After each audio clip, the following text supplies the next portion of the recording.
तमाम दोस्तों ਨੂੰ अस्सलाम वालेकुम। ਤੇ ਲਓ ਜੀ, ਪਾਕਿਸਤਾਨ ਨੇ ਅਲਹਮਦੁਲਿਲਾ ਨਿਊਜ਼ੀਲੈਂਡ ਦਾ ਸੈਮੀਫਾਈਨਲ ਦੇ ਵਿੱਚੋਂ ਪੱਤਾ ਸਾਫ਼ ਕਰ ਦਿੱਤਾ ਹੈ ਤੇ ਪਾਕਿਸਤਾਨ ਨੇ ਇਹ ਮੁਕਾਬਲਾ ਨਿਊਜ਼ੀਲੈਂਡ ਕੋਲੋਂ ਜਿੱਤ ਲਿਆ ਤੇ ਸਾਨੂੰ ਬੜੀ ਖੁਸ਼ੀ ਹੈ ਕਿ ਪਾਕਿਸਤਾਨ ਆਸਟ੍ਰੇਲੀਆ ਦੇ ਮੈਦਾਨਾਂ ਦੇ ਉੱਤੇ ਜਾ ਕੇ ਬਿਹਤਰੀਨ ਪਰਫਾਰਮ ਕਰ ਰਿਹਾ ਹੈ। ਪਾਕਿਸਤਾਨ ਦੀ ਸ਼ੁਰੂ ਦੇ ਵਿੱਚ ਪਹਿਲੇ ਦੋ ਮੈਚਾਂ ਦੇ ਵਿੱਚ ਕਾਰਕਰਦਗੀ ਬਹੁਤ ਅੱਛੀ ਸੀ, ਲੇਕਿਨ ਪਾਕਿਸਤਾਨ ਕਿਤੇ ਕਿਤੇ ਮਿਸਟੇਕ ਜ਼ਰੂਰ ਕਰ ਰਹੀ ਸੀ, ਜਿਹਦੀ ਵਜ੍ਹਾ ਤੋਂ ਆ ਕੇ ਪਾਕਿਸਤਾਨ ਇੰਡੀਆ ਕੋਲੋਂ ਜਾ ਕੇ ਬੜਾ ਕਲੋਜ਼ ਮੈਚ ਹਾਰਿਆ। ਜ਼ਿੰਬਾਬਵੇ ਕੋਲੋਂ ਬਦਕਿਸਮਤੀ ਦੇ ਨਾਲ 1 ਰਨ ਤੋਂ ਪਾਕਿਸਤਾਨ ਇਹ ਮੈਚ ਹਾਰ ਗਿਆ ਤੇ ਉਸ ਤੋਂ ਬਾਅਦ ਪਾਕਿਸਤਾਨ ਨੇ ਇੱਕ ਅੱਛਾ ਗੇਅਰ ਲਾਇਆ ਤੇ ਪਾਕਿਸਤਾਨ ਨੇ ਬਿਹਤਰੀਨ ਕਾਰਕਰਦਗੀ ਵਿਖਾਉਣੀ ਸ਼ੁਰੂ ਕਰ ਦਿੱਤੀ ਤੇ ਸਾਡੀ ਟੀਮ ਨੇ ਬਾਕੀ ਤਿੰਨੇ ਮੈਚ ਜਿਹੜੇ ਸਨ ਸਾਊਥ ਅਫਰੀਕਾ, ਬੰਗਲਾਦੇਸ਼ ਔਰ ਨੈਦਰਲੈਂਡ ਉਹਨਾਂ ਕੋ ਜਿੱਤੇ ਤੇ ਨੈਦਰਲੈਂਡ ਦੀ ਵੀ ਮਿਹਰਬਾਨੀ ਜਿਨ੍ਹਾਂ ਨੇ ਸਾਊਥ ਅਫਰੀਕਾ ਨੂੰ ਹਰਾ ਕੇ ਤੇ ਸਾਨੂੰ ਟੇਬਲ ਪੁਆਇੰਟ ਦੇ ਉੱਪਰ ਲੈ ਕੇ ਆਏ ਤੇ ਅਸੀਂ ਨੈਦਰਲੈਂਡ ਦੇ ਵੀ ਸ਼ੁਕਰਗੁਜ਼ਾਰ ਹਾਂ। ਲੇਕਿਨ ਨਾਜ਼ਰੀਨ, ਇਹ ਜਿਹੜਾ ਖੇਲ ਦਾ ਹਿੱਸਾ ਹੈ ਹਾਰਨਾ ਔਰ ਜਿੱਤਣਾ, ਤੇ ਇਹਦੇ ਵਿੱਚ ਹਾਰ ਜਿੱਤ ਹੁੰਦੀ ਰਹਿੰਦੀ ਹੈ। ਇੰਨਾ ਦਿਲ ਛੋਟਾ ਨਹੀਂ ਕਰਨਾ ਚਾਹੀਦਾ ਕਿ ਸਾਨੂੰ ਆਪਣੀ ਟੀਮ ਦੇ ਨਾਲ ਬੜਾ ਪਿਆਰ ਹੈ, ਅਸੀਂ ਆਪਣੇ ਪਲੇਅਰਾਂ ਨਾਲ ਬੜਾ ਪਿਆਰ ਕਰਨੇ ਆ ਤੇ ਕਦੇ ਕਦੇ ਟੀਮਾਂ ਹਾਰਦੀਆਂ ਵੀ ਨੇ। ਤੁਹਾਡੇ ਸਾਹਮਣੇ ਆਸਟ੍ਰੇਲੀਆ ਦੀ ਟੀਮ ਹੈ, ਉਹ ਪਹਿਲੇ ਰਾਊਂਡ ਦੇ ਵਿੱਚ ਹੀ ਬਾਹਰ ਹੋ ਗਈ।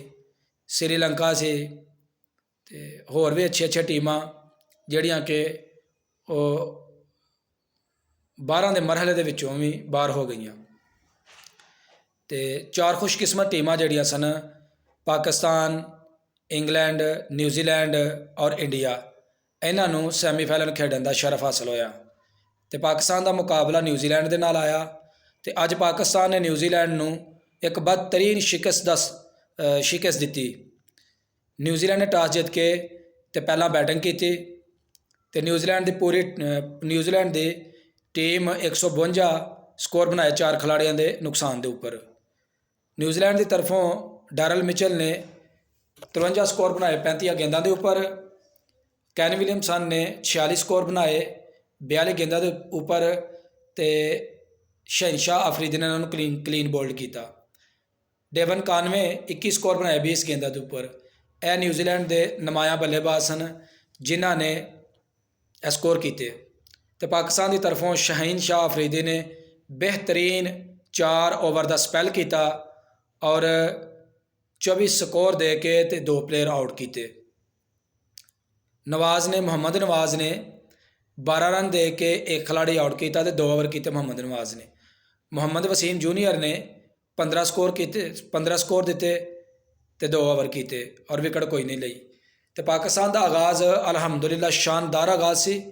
ਮੁਹੰਮਦ ਰਜ਼ਵਾਨ ਔਰ ਮੁਹੰਮਦ ਬਾਬਰ ਆਜ਼ਮ ਨੇ ਇੱਕ ਪਾਕਿਸਤਾਨ ਨੂੰ ਉਮਦਾ ਆਗਾਜ਼ ਫਰਾਹਮ ਕੀਤਾ ਔਰ 10 ਓਵਰਾਂ ਦੇ ਵਿੱਚ ਪਾਕਿਸਤਾਨ ਨੇ 90 ਦੇ ਲਗਭਗ ਸਕੋਰ ਜਿਹੜਾ ਸੀ ਉਹ ਬਣਾ ਲਿਆ ਸੀ।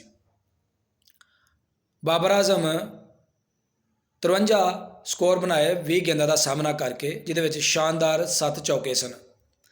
ਮੁਹੰਮਦ ਰਜ਼ਵਾਨ ਨੇ 57 ਸਕੋਰ ਬਣਾਇਆ ਔਰ 43 ਗੇਂਦਾਂ ਦਾ ਸਾਹਮਣਾ ਕੀਤਾ। ਮੁਹੰਮਦ ਹਾਰਿਸ ਨੇ 30 ਰਨ ਬਣਾਏ ਔਰ 26 ਗੇਂਦਾਂ ਦਾ ਸਾਹਮਣਾ ਕੀਤਾ। ਨਿਊਜ਼ੀਲੈਂਡ ਦੀ ਤਰਫੋਂ ਟ੍ਰੈਂਟ ਬੋਲਟ ਨੇ 33 ਰਨ ਦੇ ਕੇ ਤੇ 2 ਖਿਲਾੜੀਆਂ ਨੂੰ ਆਊਟ ਕੀਤਾ।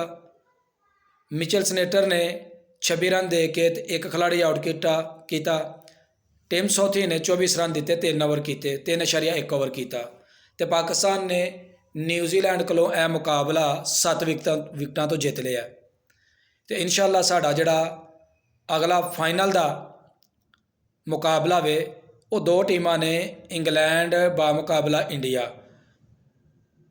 10 ਤਰੀਕ ਨੂੰ ਬਰੋਜ਼ ਜੁਮੇਰਾਤ 1 ਵਜੇ ਇਹ ਮੁਕਾਬਲਾ ਹੋਣਾ ਹੈ ਤੇ ਜਿਹੜੀ ਟੀਮ ਇਹਨਾਂ 'ਚੋਂ ਜਿੱਤੇਗੀ ਉਹਦਾ ਸਾਹਮਣਾ ਪਾਕਿਸਤਾਨੀ ਸ਼ਹੀਨਾਂ ਦੇ ਨਾਲ ਹੋਣਾ ਹੈ ਤੇ ਇਨਸ਼ਾਅੱਲਾ ਸਾਨੂੰ ਉਮੀਦ ਹੈ ਕਿ ਪਾਕਿਸਤਾਨੀ ਸ਼ਹੀਨ ਫਾਈਨਲ ਜਿੱਤ ਕੇ ਤੇ ਆਪਣੇ ਵਤਨ ਨੂੰ ਇਹ ਤੋਹਫਾ ਦੇਣ ਦੇ। ਪਾਕਿਸਤਾਨੀ ਟੀਮ ਨੂੰ ਮੇਰੀ ਤਰਫੋਂ ਬਹੁਤ ਬਹੁਤ ਮੁਬਾਰਕ ਹੋਏ ਤੇ ਪਾਕਿਸਤਾਨ ਦੇ ਨਾਲ ਸਾਡੀ ਪੂਰੀ ਕੌਮ ਦੀਆਂ ਦੁਆਵਾਂ ਨੇ। ਇਨਸ਼ਾਅੱਲਾ ਪਾਕਿਸਤਾਨ ਇਹ ਮੈਚ ਫਾਈਨਲ ਜਿਹੜਾ ਉਹ ਵਿਨ ਕਰੇਗੀ ਤੇ ਪਾਕਿਸਤਾਨ ਨੂੰ ਆਪਣੇ ਅਸਾਬਾਂ ਦੇ ਉੱਪਰ ਪੂਰਾ ਕਾਬੂ ਰੱਖਣਾ ਚਾਹੀਦਾ ਹੈ, ਦਿਲ ਵੱਡੇ ਕਰਨੇ ਚਾਹੀਦੇ ਨੇ ਤੇ ਇਨਸ਼ਾਅੱਲਾ ਪਰੇਸ਼ਾਨ ਨਹੀਂ ਹੋਣਾ।